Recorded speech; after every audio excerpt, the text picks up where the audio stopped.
Chapter 2 The Open Road.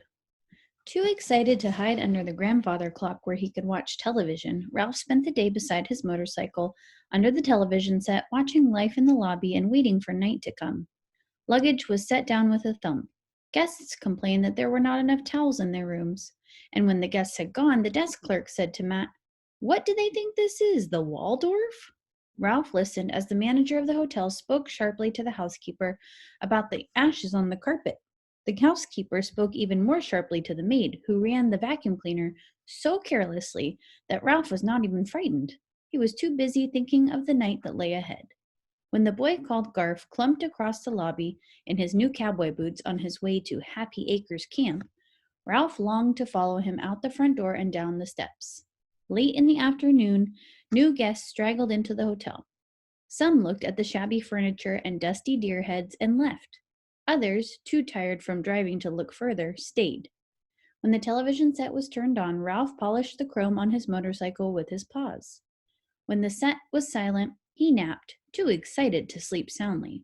At last, the bugle in the distance played its slow, sad notes, and old Matt left the front door open as he went out on the porch to look at the stars. The moment had come. Ralph snapped his crash helmet in place. He grasped the handlebars and pushed his motorcycle out from its hiding place, avoiding the attention of the night clerk by guiding it along the edge of the baseboard to the front door. On the porch, he mounted and with a vigorous rode across the cracked concrete to Matt's feet at the top of the steps.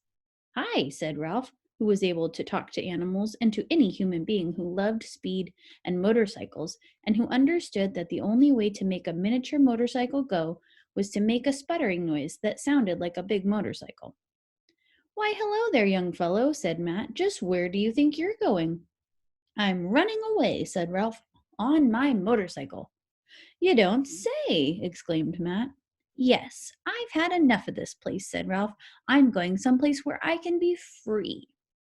"You want to get away from your family?" said Matt, grasping the situation at once. "You want to be independent."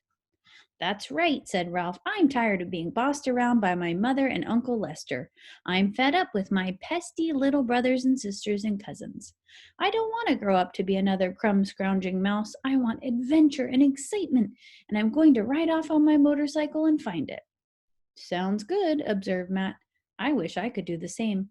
Just ride off into the night on a motorcycle. I always wanted a motorcycle, but I never could afford one. When I was young, I had to help my folks, and then I had a family of my own to take care of.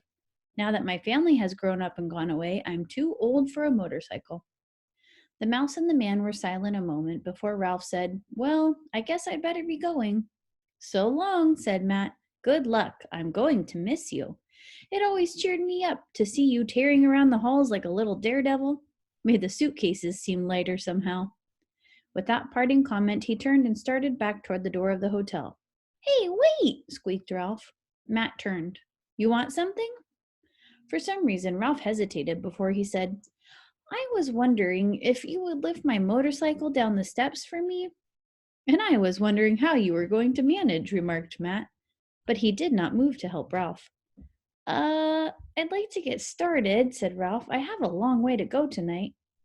"Sorry, I can't help you out," said Matt. Ralph was astounded. For a grown-up human being, Matt always had been cooperative. "How come?" he demanded. "If I lift your motorcycle down the steps, you would be depending on me," said Matt. "And depending on others is not being independent." Ralph was bewildered. "But how am I going to get my motorcycle down the steps without breaking it?" "I don't know," admitted Matt. "I just hope I don't have to come out here in the morning and sweep up pieces of red motorcycle." He turned then and went back into the hotel, closing the door behind him. "Well, how do you like that?" said Ralph to himself. "And all the time I thought he was my friend." Off in the distance, an owl hooted. The night suddenly seemed vast, and a mouse a very small creature indeed. The row of empty chairs rocking in the breeze made Ralph nervous. He could not get over the feeling that there were unseen people sitting in them, ghosts who might at any moment chase him and steal his motorcycle. He looked down at the 3 concrete steps and the curve of the driveway below them.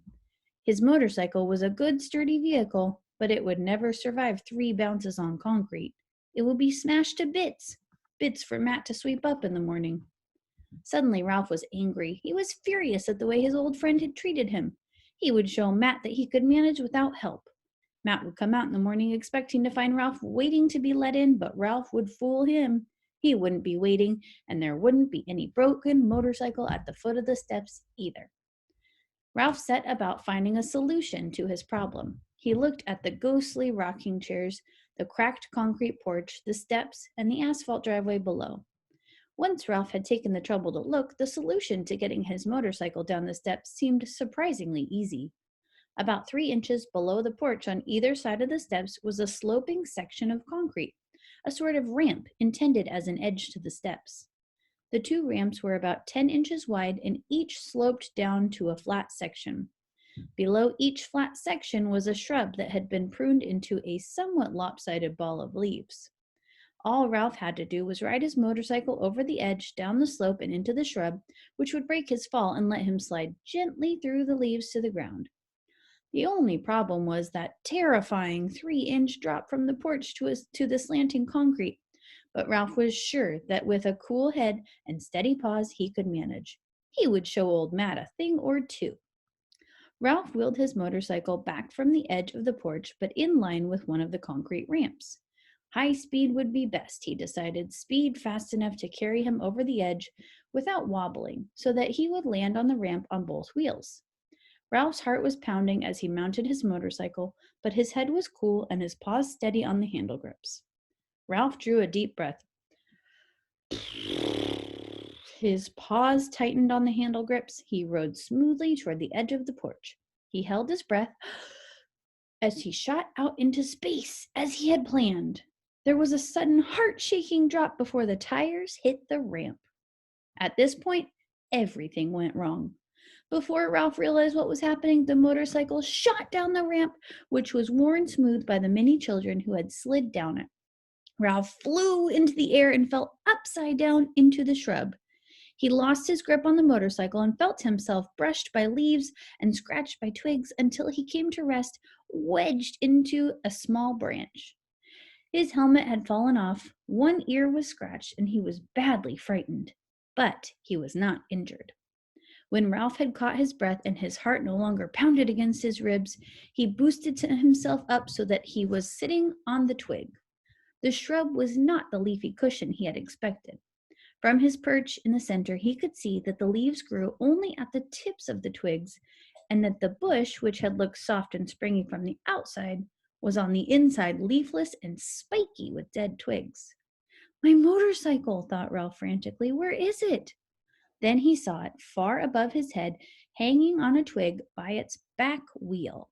His helmet, however, had bounced to the ground.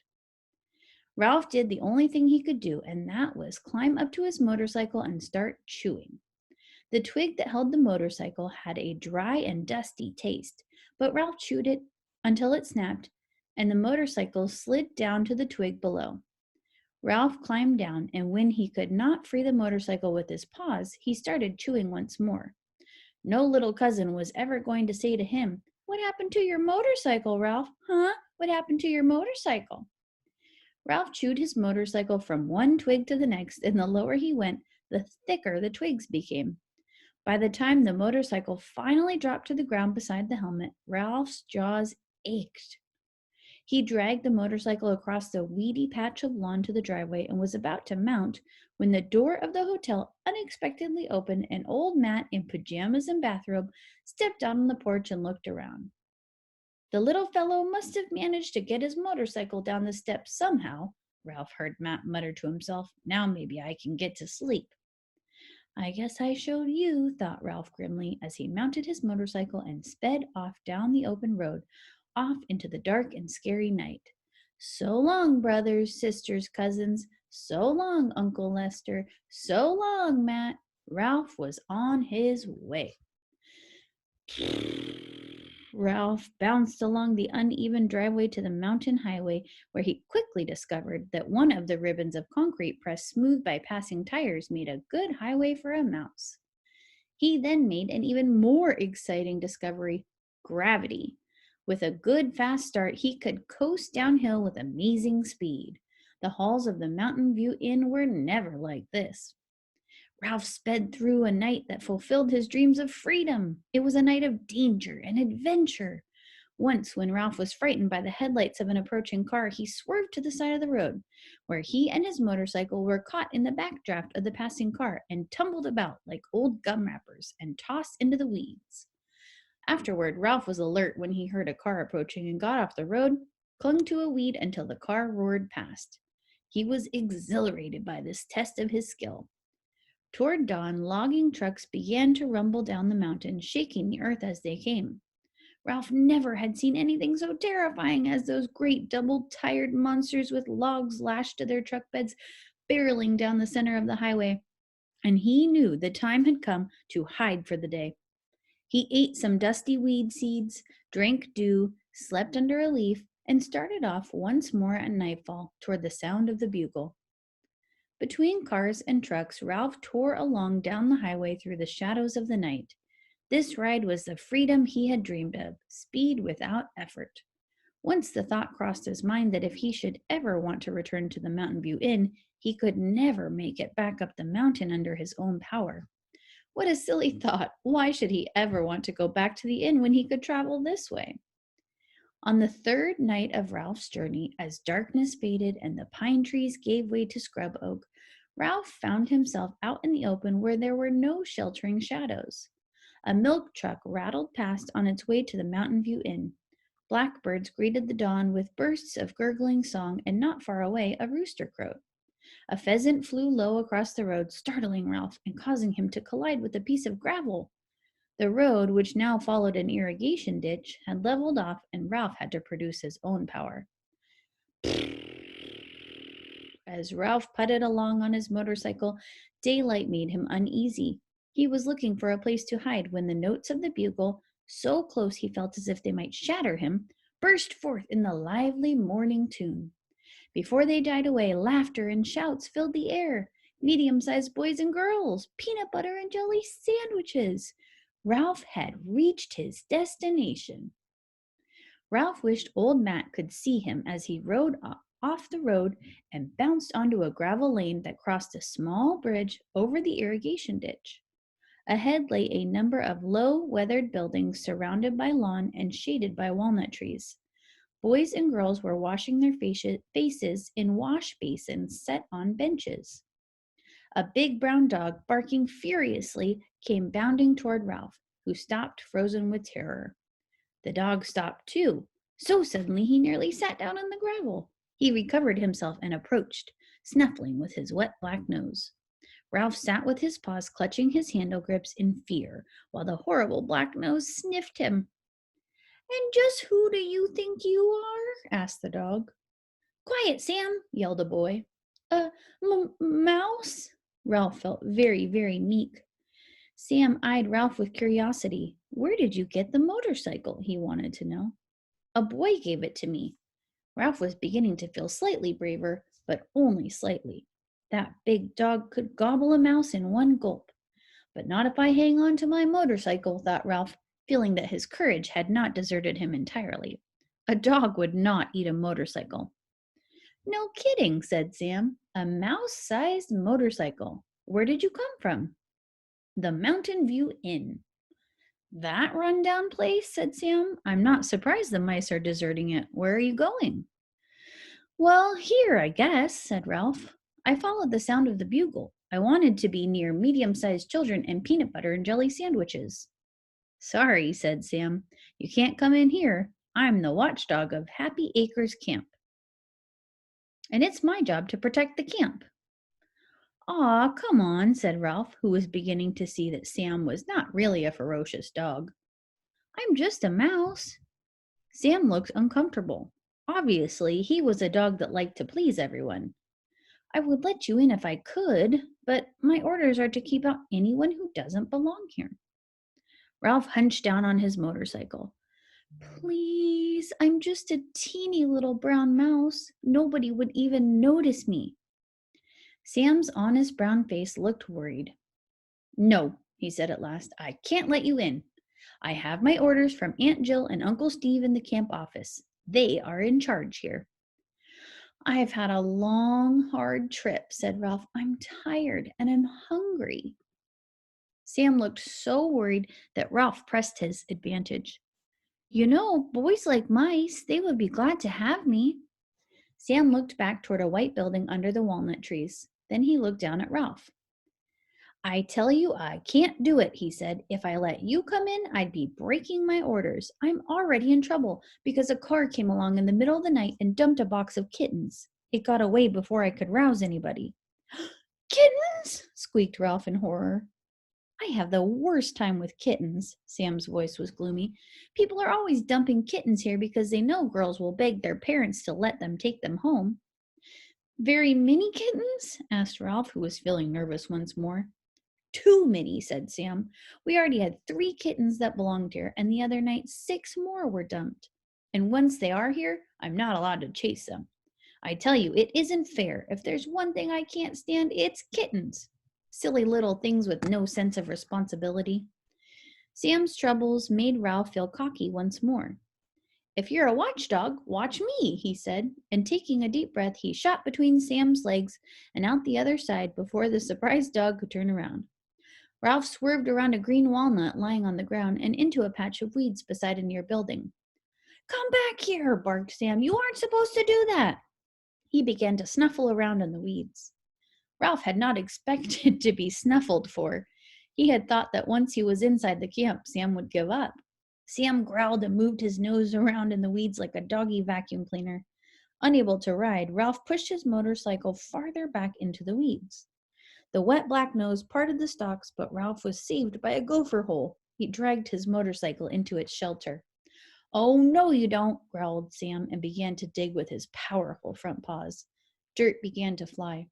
Pulling his motorcycle after him, Ralph waded farther back through the loose dirt into the gopher hole. Faster went the paws. Hey, everybody, Sam's after a gopher, a boy yelled, and Ralph could feel feet pounding on the ground overhead.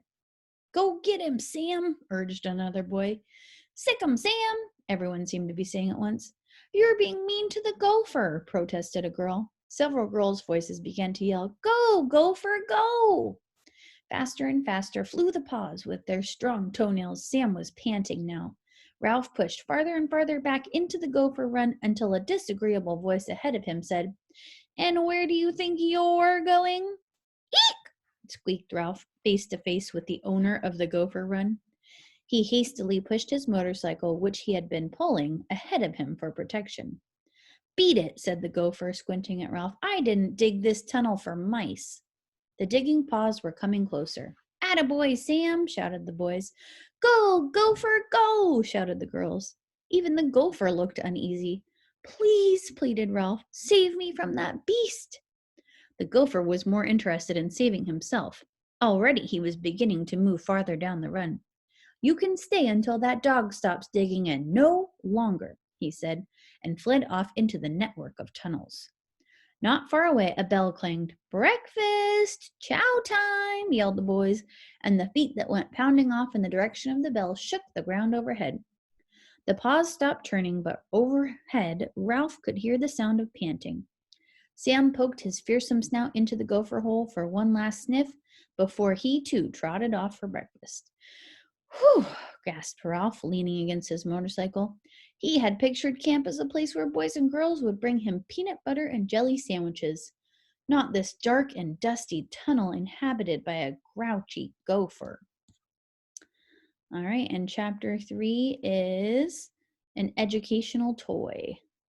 Seems like Ralph is really getting the adventures that he wanted.